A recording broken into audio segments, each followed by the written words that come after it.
Lama berjalan sampai di Lawang Seketeng. Kami terus berjalan karena katanya tidak jauh lagi pos 5 Surken. Jalan mulai landai. Tiba-tiba dari pohon sebelah kiri saya tampak tidak sengaja sosok kuntilanak di Gunung Gede Parangro.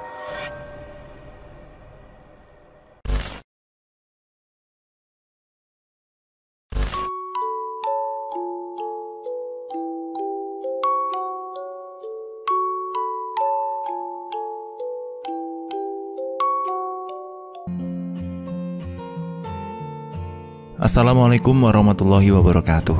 Teman-teman, untuk direkam. Saatnya saya bacakan tulisan Bumi Wiresa. Tulisan kali ini benar-benar bikin merinding. Nenek tua di Surken.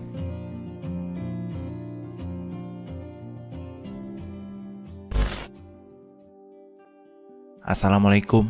Ini pengalaman pribadi saya ketika melakukan pendakian di Gunung Gede. Langsung saja, nama saya Novi Nur Cahyani Sugianto. Panggil saja Ovi. Saya adalah salah satu member komunitas di pendaki gunung. Lama saya dan suami bekerja di Malaysia hingga akhirnya kini pulang ke Indonesia dan menetap di Bekasi, Jawa Barat. Rasa rindu saya untuk mendaki gunung menggebu-gebu setiap harinya. Ketika itu, yang saya agendakan adalah Gunung Slamet via Pambangan pada bulan Agustus tahun 2019. Tapi tiba-tiba saya mendapat kabar Gunung Slamet erupsi dan akhirnya pendakian pun ditunda. Lama berpikir saat itu, saya sharing dengan teman-teman saya yang bernama Bocor, ketua komunitas kami.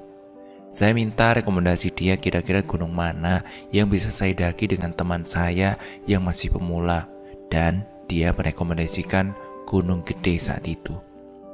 Saya mengiyakan saja dan kebetulan teman saya Evi ini orang Jakarta Timur, Cakung tepatnya, ingin sekali naik gunung saat itu. Singkat cerita, tibalah saatnya kami berangkat ke kota Bogor 29 November 2019. Kami berangkat menggunakan kereta dari stasiun Cakung menuju stasiun Bogor. Tak lama mempersiapkan logistik, sudah siap semuanya, baru kita berpamitan kepada suami saya untuk pergi. Setelah perjalanan panjang hingga sempat tertidur di dalam gerbong kereta, akhirnya sampai juga kami di stasiun Bogor dan sudah ada teman kami laki-laki yang sudah siap menjemput. Mereka satu komunitas dengan saya, hanya beda wilayah saja. Mereka rupanya sudah menunggu kami di dekat JPO depan stasiun Bogor. Kami pun berangkat ke kontrakan teman kami yang letaknya lumayan jauh dari stasiun Bogor itu. Namanya Badak dan Ari. Sesampai di kontrakan, kami pun packing ulang dan langsung menuju ke base camp Kang Aloy di Cibodas untuk mengurus simaksi. Pukul 14.23 kami sampai di base camp. Kang Aloy Badak bertanya, "Teh, apa yakin nih mau nanjak sore?" katanya padaku. "Mendung loh, takut hujan, udah mulai kabut juga ini." Ari pun melanjutkan, "Apa mau besok pagi saja kita tidur di base camp malam ini?" Saat itu saya sedang halangan haid, tapi sudah memasuki hari-hari terakhir, kalau tidak salah 4-5 hari lah. Ia menjawab, "Iya Kang, naik juga gak apa-apa kan?" Evi pun melanjutkan, "Kita harus naik hari ini, karena malam minggu saya harus udah sampai di Jakarta." Terus saya nanya lagi, "Apa resikonya itu tinggi Kang kalau naik sore?" Badak pun menjawab, "Tidak Teh, cuman takut hujan saja. Kalau soal haid tergantung kita sih sebenarnya, sugesti. Kalau sudah naik dan niatnya baik, insya Allah gak apa-apa. Asal jangan jorok, jangan sompral. Kalau mau buang air kecil, disaring pakai tisu, takutnya ada darah yang menetes di tanah." "Oh, begitu ya Kang." Sedikit lega aku mendengar pernyataan dari Badak ini. Dan dalam hati aku yakin aku pasti akan baik-baik saja saat itu. Lalu kami pun makan dulu di warung sekitar di base camp Cibodas sebelum melanjutkan perjalanan menuju base camp Via Putri. Sampailah kami di base camp Via Putri, tapi saya kurang tahu nih parkir motor di tempatnya di mana. Kami sudah siap dan akan mulai pendakian saat itu. Saya sempat bersih-bersih dulu di WC base camp dan mengganti pembalut. Saya lihat darah sudah tidak keluar lagi, hanya flek-flek saja sedikit. Akhirnya kami pun mengawali pendakian dengan bismillah dan berdoa bersama. Jalan aspal yang menanjak dan mulai memasuki ladang warga. Kami bercerita, tertawa, tapi saya dan Evi banyak berhenti. Mungkin karena sudah bertahun-tahun tidak naik gunung, jadi tuh serasa baru lagi, kaki-kaki tuh kerasa pegel gitulah. Evi, teman saya pun sama terengah-engahnya, nafas kita ngos-ngosan. Kami berjalan terus meski lambat. Ketika sampai di pos 1, tepatnya di Leuka, kami bertemu beberapa pendaki yang hendak turun. Teman saya Badak sempat tertidur lama karena dia habis bergadang semalaman. Kami pun bersantai berfoto sambil menunggu Badak bangun. Saat itu ada 4 grup yang naik. Grup saya 4 orang, dari Tambun 2 orang, dari Garut 2 orang, dan dari Tangerang seperti anak kuliah berjumlah 11 orang. Kami melakukan pendakian pada hari Jumat malam Sabtu. Akhirnya kami membangunkan Badak karena hari sudah mulai sore. Kami berpamitan kepada rekan-rekan pendakian lain untuk jalan duluan. Kami berjalan lagi, lambat-lambat sambil bercerita. Saat tiba di tanjakan yang ada pohon tumbang di pinggir trek, dari jauh saya melihat ada kakek-kakek menggunakan baju hitam sedang duduk memegang tongkat kayu dengan wajah pucat. Saya melihatnya terus-menerus. Saya tak merasa heran atau takut karena saya pikir itu adalah penduduk lokal yang mau berjualan di area pos pendakian atau di puncak gunung. Karena beberapa kali kami pun sempat bertemu bapak-bapak yang memanggul dagangannya menuju puncak Gunung Gede. Tapi anehnya, ketika semakin dekat sosok itu menghilang, saya langsung kaget dan menoleh ke Ari dan Badak. Sempat saya menanyakan hal ini tentang kakek itu kepada Ari. Dia melihat atau tidak. Badak langsung memotong pembicaraan saya. Udah teh, jalan saja terus, fokus sama jalan ya, jangan lihat kanan dan ke kiri. Saya pikir Badak juga melihat apa yang saya lihat. Kami pun terus berjalan dan akhirnya sampai di pos 3, Buntut Lutung. Karena hari mulai gelap, tepat di 17.53, kami memutuskan untuk beristirahat, membuat kopi dan gorengan tempe untuk kami makan sambil menunggu azan maghrib selesai. Cukup lama kami beristirahat di pos 3 ini. Waktu menunjukkan 19.17, kami bersiap lagi merapikan tas dan membersihkan bekas sampah masakan kami. Saat mau memulai pendakian, tiba-tiba saya ingin buang air kecil. Lagi-lagi Badak mengingatkan saya agar memakai tisu untuk menyaring air kencing agar tidak ada darah yang menetes ke tanah. Saya pun mengangguk dan meminta antar Evi untuk menunggu saya ketika buang air kecil.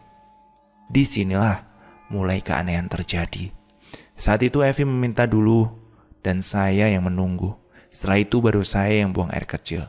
Tak henti-hentinya saya membaca doa dan mencoba tenang agar semua baik-baik saja. Saat selesai buang air kecil, tisu yang untuk nyaring pun saya masukkan ke dalam plastik. Lalu saya mencuci tangan dan plastik itu pun saya masukkan ke dalam kantong jaket untuk nantinya dimasukkan ke plastik sampah.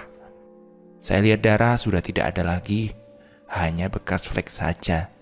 Ketika mulai berdiri, ada yang mengikuti gerakan saya. Saya menoleh ke belakang. Ternyata tidak ada apa-apa, tapi ada suara seperti daun terinjak-injak. Benar-benar jelas suara itu kok. Sontak buluku merinding. Saya lalu berjalan menuju Evi. Tiba-tiba ada yang mendesah tapi di samping telinga saya. Angin saat itu terasa benar-benar meniup leherku. Suara kecil itu seperti suara hembusan. Saya pun mengajak Evi untuk berjalan cepat menuju Ari dan Badak. Di situ saya mencoba untuk tenang, lebih tenang lagi. Saya tahu apapun yang terjadi saat itu, saya tidak boleh menceritakannya pada Evi ataupun Badak dan Ari. Aku pun langsung melanjutkan perjalanan menuju pos 4. Ari bilang, "Teteh sama Evi, mulai dari pos 3 ini treknya agak berat ya. Apalagi kita jalan malam. Kalau capek bilang aja. Landainya nanti tinggal dikit kok." Itu ucap mereka. Evi memimpin perjalanan. saya kedua dan di belakang ada Badak dan Ari. Tak lama berjalanan, Ari mengeluh tasnya yang berat 2 kali lipat. Seperti memikul beban banyak. Jalannya pun melambat. Langsung terdengar suara anak ayam. Gak begitu jelas tapi benar-benar itu seperti anak ayam. Di sini saya jelaskan, Ari dan Badak ini orang asli Bogor. Mereka hampir sering nanjak di Gunung Gede Parangro untuk membawa tamu open trip dan tamu biasa yang ingin mendaki. Itu sebabnya saya merasa aman mendaki dengan mereka. Selain karena mereka teman saya, mereka juga penduduk lokal yang terbiasa dengan trek Gunung Gede Parangro. Saat Ari mengeluh tas karirnya yang begitu berat, langsung disambut suara ayam itu. Langsung dari jauh ada sepasang mata berwarna merah di atas trek yang mulai menanjak. Saya pikir hanya saya yang melihatnya, ternyata Evi, Badak, dan Ari pun melihatnya. Sontak kami terdiam saat itu. Udah, jalan terus. Mungkin itu Bagas, sebutan babi ketika di hutan. Saya dan Evi mulai merasa gelisah saat itu. Saat beristirahat, kami melihat lampu-lampu pendaki yang bertemu saat di pos 1 Leuca sore tadi. Dan benar saja itu adalah rombongan dari Garut dan Tambun. Saya sempat bertanya ke mereka, "Bang, yang tadi dari Tangerang gak nanjak?" "Enggak teh, mereka buka tenda di pos 3 karena ada pendaki cewek yang udah gak kuat ngelanjutin perjalanan." Kami pun berjalan perlahan. Banyak istirahat karena treknya emang bener-bener ugal-ugalan saat itu. Singkat cerita, kami sampailah di warung pos bayangan. Kami sempat makan gorengan dan semangka di warung itu. Badak bernyanyi-nyanyi lagu India, dan dia bergoyang-goyang di pohon kecil yang ada di trek sambil berkata bahwa dirinya mirip Kajol. Kami tak henti-hentinya tertawa melihat tingkah lakunya. Ari yang saat ini istirahat di tanah sedikit lebih atas di warung itu, saya menghampirinya dan menawari dia kopi dan rokok. Saat saya duduk di dekatnya, tiba-tiba ada hewan kecil seperti musang, tapi anehnya ini berwarna putih loncat di hadapan kami, entah dari mana datangnya. Di situ saya langsung menjerit kaget. "Astagfirullahaladzim, apa itu Kang?" Dengan tenang dia menjawab, "Musang-musang," sambil ngedip-ngedipin mata. Aku gak tahu maksudnya apa. Bapak yang menjaga warung pun sampai keluar melihat kami. Akhirnya kami melanjutkan perjalanan menuju Lawang Seketeng.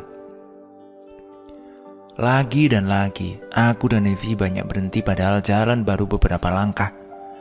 Saat lihat Badak, nampak kesal mungkin karena kami lama jalannya. Waktu sudah menunjukkan jam 10 malam. Perjalanan kami benar-benar lama. Sampai-sampai saya merasa ingin menyudahi pendakian dan bermalam di pos bayangan ini.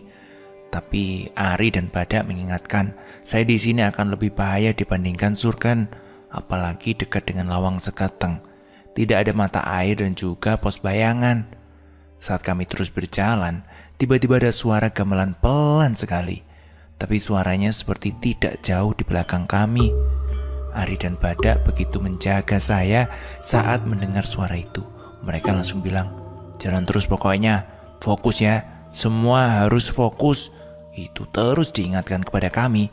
Setelah beberapa menit, aku dan Evi minta untuk istirahat. Aku bersandar di tanah di dekat Ari duduk. Tiba-tiba, tepat di atas kepala kami, baju putih menyentuh kepala kami lewat begitu saja ke atas. Saya dan Ari tatap-tatapan saat itu. Susah untuk bicara. Kita tidak melihat wujud apapun saat itu, hanya kain putih saja, seperti terbang menuju ke atas. Di sini, hanya Evi yang terlihat biasa saja, tidak merasa apa-apa sepanjang perjalanan.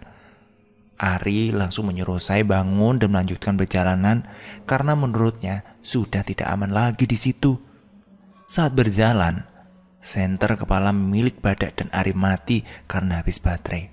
Sekarang hanya tinggal lampu dari Evi dan saya. Anehnya, saya ini seperti penasaran saja. Sepanjang perjalanan saya malah lebih fokus menyoroti pohon-pohon di pinggir trek. Badak selalu bicara, "Jangan arahkan senter ke pepohonan teh, cukup ke tanah saja." Lama berjalan sampai di Lawang Seketeng. Kami terus berjalan karena katanya tidak jauh lagi pos 5 Surken. Jalan mulai landai. Tiba-tiba dari pohon sebelah kiri saya tampak tidak sengaja sosok kuntilanak di Gunung Gede Parangro. Teman-teman menyebutnya Raisa. Dia begitu tinggi, rambutnya panjang kusut dan kukunya panjang hitam. Wajahnya tertutup rambutnya. Di situ saya langsung berjalan cepat dan ternyata ketiga teman saya juga melihat sosok Raisa itu. Kami lari dengan langkah yang panjang. Ketika sudah mau memasuki area Surken, langsung ada wanita yang cekikian tertawa di dekat kami. Badak bilang, "Udah, tenang. Jangan panik. Jalan aja seperti biasa. Sebentar lagi Surken udah tinggal beberapa langkah lagi kok."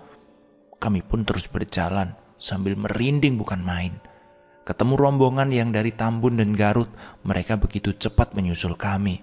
Waktu sudah menunjukkan jam setengah 12 malam. Saat saya melihat jam dan sampailah di Surken alun-alun Surakencana. Saat itu saya jalan paling belakang. Saya merasa kagum melihat Surken yang begitu luas dan indah walau tertutup kabut tipis. Di tengah-tengah perjalanan menuju area camp, Badak berpisah karena dia mau mengambil air ke arah sumber mata air. Jaraknya sangat jauh. Saat di Surken, saya tahu ada yang mengikuti belakang. Ada suara gesekan seperti sandal ke tanah. Tapi saya tidak berani untuk menengok. Saya mencoba untuk mengejar teman-teman saya, berlari sekencang mungkin karena jujur saya benar-benar takut saat itu. Saat di Surken, saya tahu ada yang mengikuti di belakang. Ada suara gesekan seperti sendal di tanah, tapi saya tidak berani buat nengok ke belakang. Saya coba buat ngejar teman-teman saya di depan. Saya berlari karena jujur benar-benar takut saat itu. Saya mencoba mengejar teman-teman saya ke arah camp. Ternyata saya baru tahu dan menyadari bahwa teman saya Evi dan Ari sudah sangat jauh. Untungnya saya langsung bisa bergabung dengan grup anak Tambun dan Garut. Di situ kami sempat duduk di jalanan Surken. Kami berkenalan saat itu.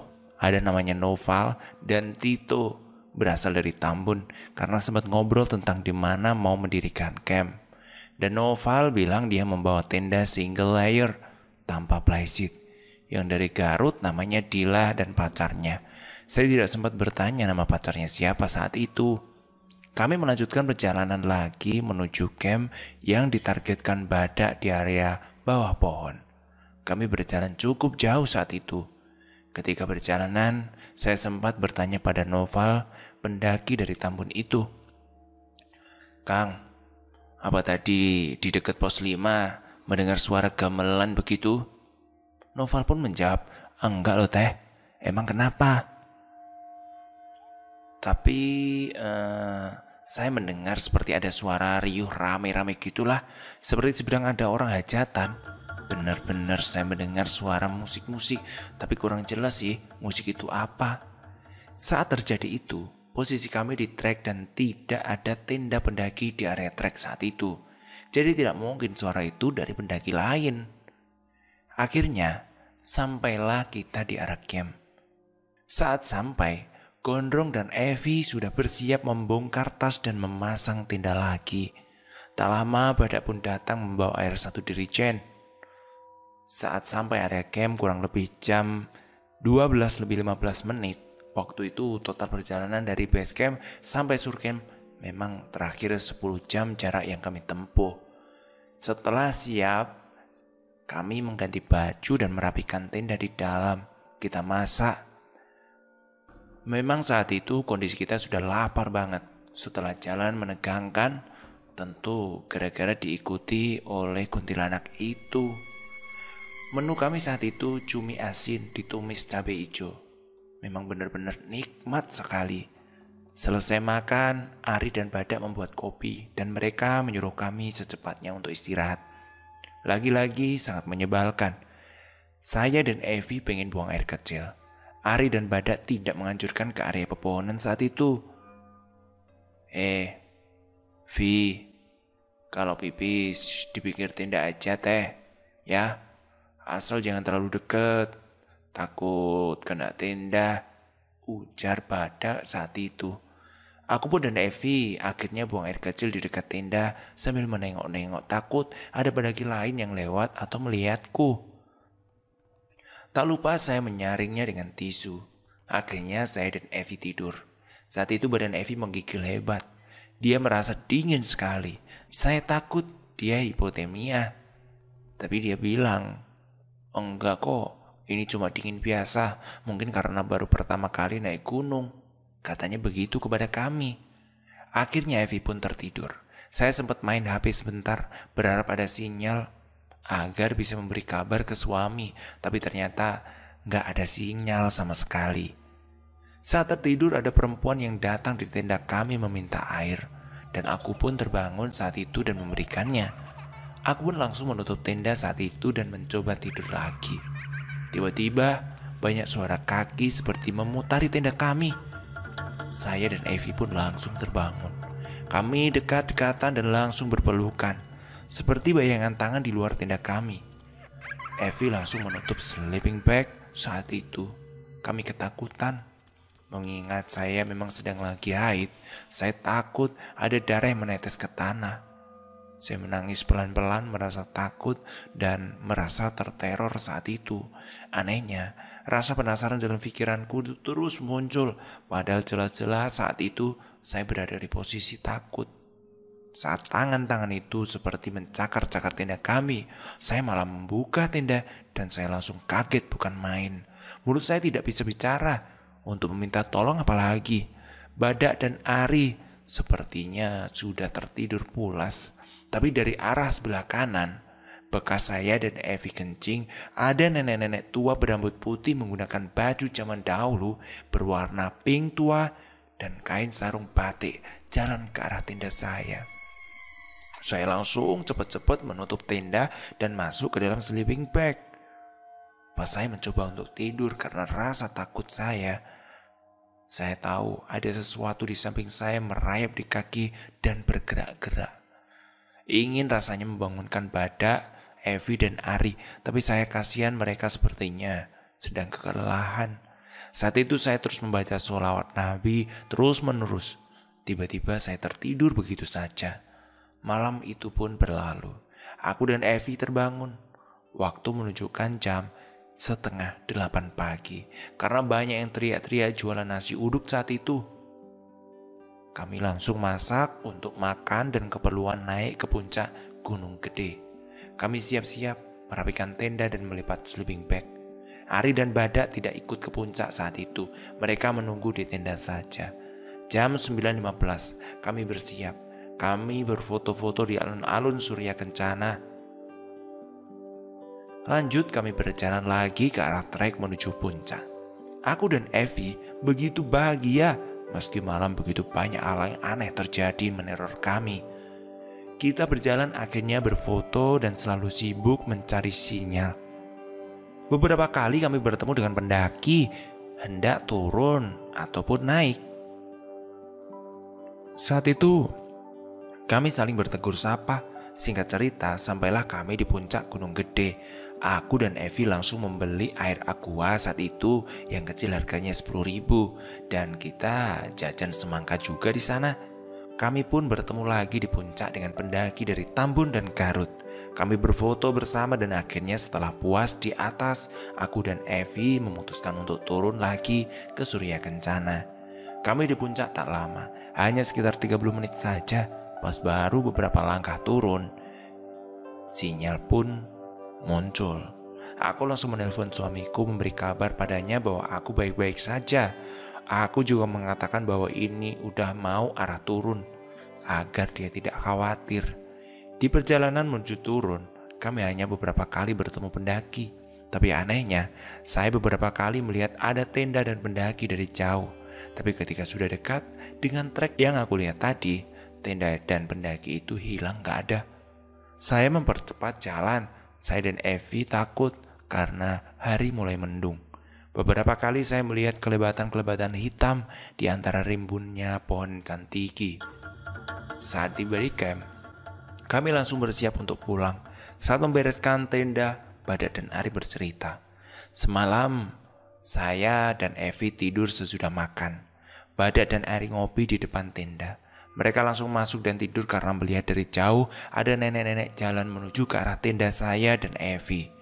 Saya tak kaget lagi karena semalam saya sudah melihat sosok nenek tua itu. Akhirnya kami pulang. Hatiku senang saat itu karena kita sudah dalam perjalanan pulang.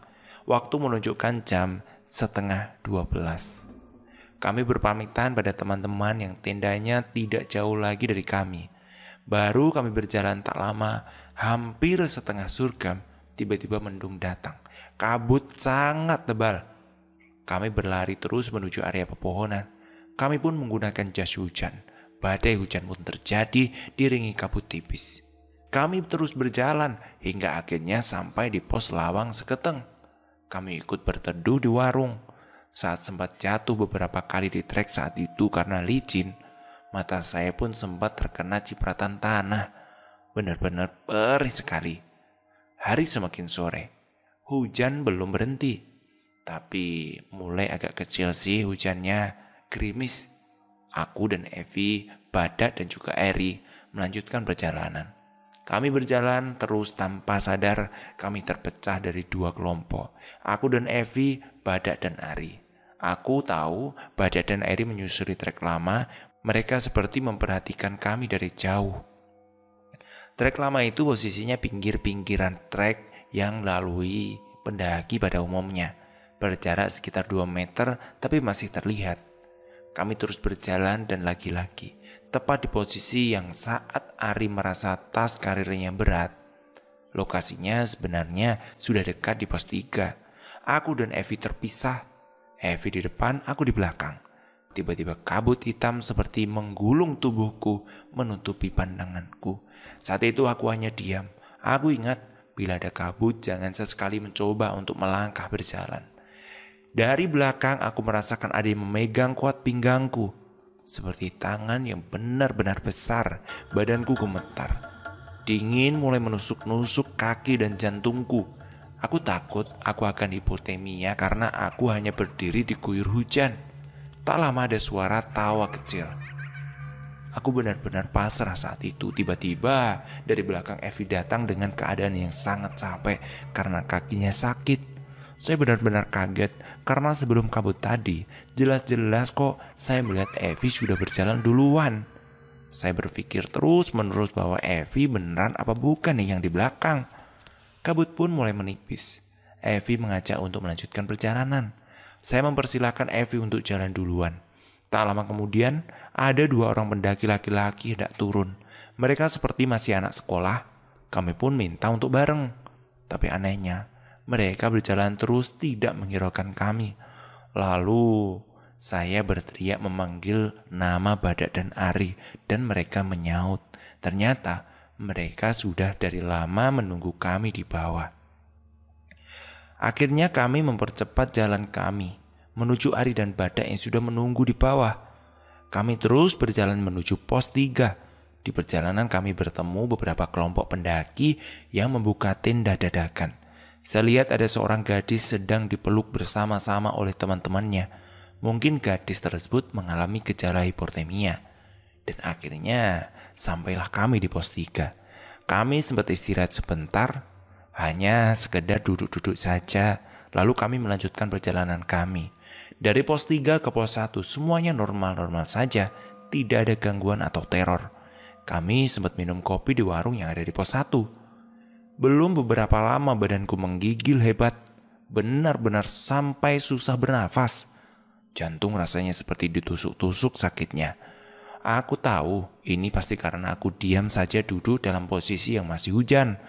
Aku langsung bilang ke Evi dan Badak untuk melanjutkan perjalanan. Aku takut terkena hipotermia. Apabila dalam keadaan hujan kita berhenti dalam keadaan basah, bisa saja menyebabkan hipotermia. Jadi usahakanlah jalan terus agar suhu di dalam tubuh kita tetap panas meski dalam keadaan hujan.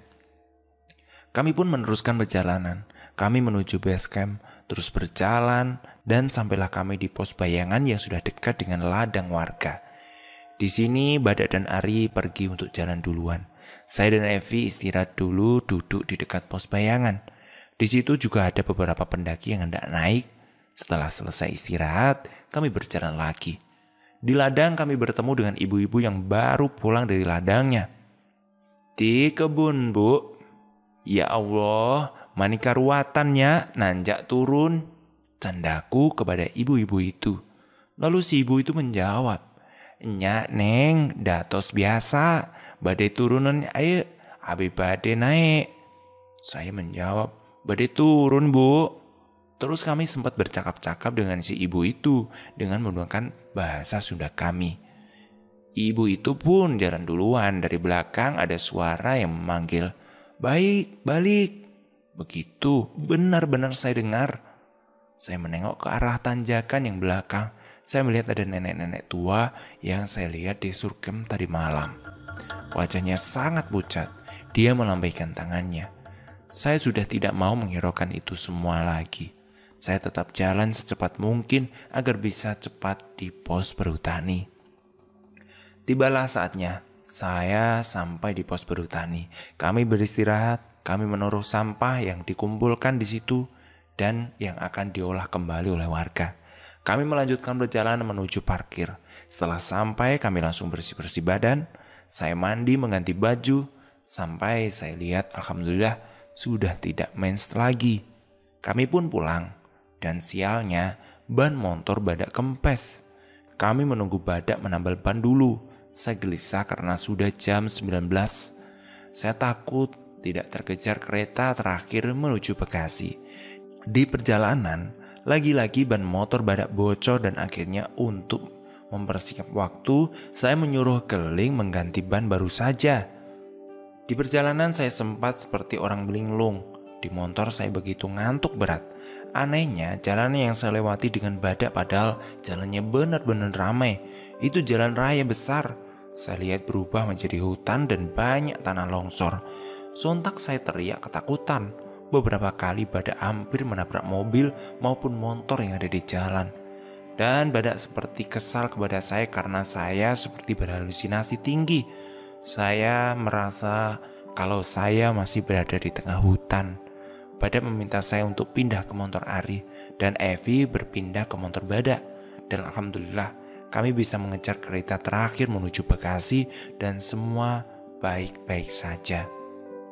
Saya sudah mendapatkan izin dari cerita mereka untuk mengangkat cerita pendakian kita ketika ke Gunung Gede tepat di tanggal 29 November 2019. Ini pasti akan selalu menjadi kenangan manis kami. Terima kasih. Semoga teman-teman bisa mengambil hikmah ya. Terima kasih. Sampai jumpa. Assalamualaikum warahmatullahi wabarakatuh.